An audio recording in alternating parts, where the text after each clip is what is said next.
न त लहंगा के साइज बढ़ जाई, ताती जी जब चढ़ जाई।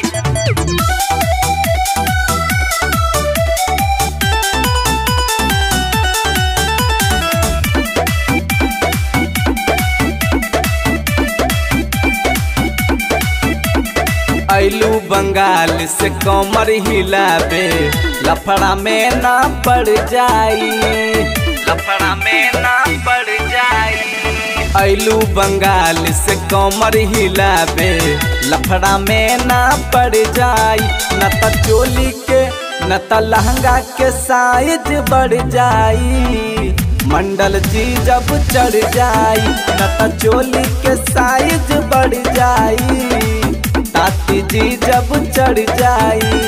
ऐसा नगर दाम चैया ए रानी, अखियां तो से लड़ जाई। ऐसा नगर दाम चैया ए रानी, अखियां तो से लड़ जाई। न त लहंगा के साइज बढ़ जाई, मंडल जी जब चढ़ जाई। न त लहंगा के साइज बढ़ जाई, मंडल जी जब चढ़ जाई। मंडल जी जब चढ़ जाई, न त लहंगा के साइज बढ़ जाई, मंडल जी जब चढ़ जाई। पीठ पे गजब के कमर हिलैया, लहंगा के ऊपर जनी तनी सरकैया, लहंगा के ऊपर जनी तनी सरकैया। पीठ पे गजब के कमर हिलैया, लहंगा के ऊपर जनी तनी सरकैया, लहंगा के ऊपर जनी तनी सरकैया। तोप के रखिया अपन सामनमा, ओ पे नजरी न गड़ जाई।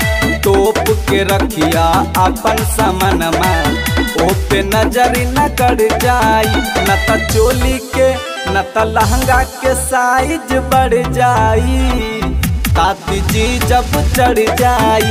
न त लहंगा के साइज बढ़ जाई, मंडल जी जब चढ़ जाई। मंडल जी जब चढ़ जाई, न त लहंगा के साइज बढ़ जाई, मंडल जी जब चढ़ जाई। सनिया के मूड फ्रेश कर दिया, ताती जी के पाला में ना पड़ी जइहा, ताती जी के पाला में ना पड़ी जइहा। बरजस के मूड फ्रेश कर दिया, ताती जी के पाला में ना पड़ी जइहा, ताती जी के पाला में ना पड़ी जइहा। होशो हवास में रहिया ए रानी, जस में कुछ ना कर जाई।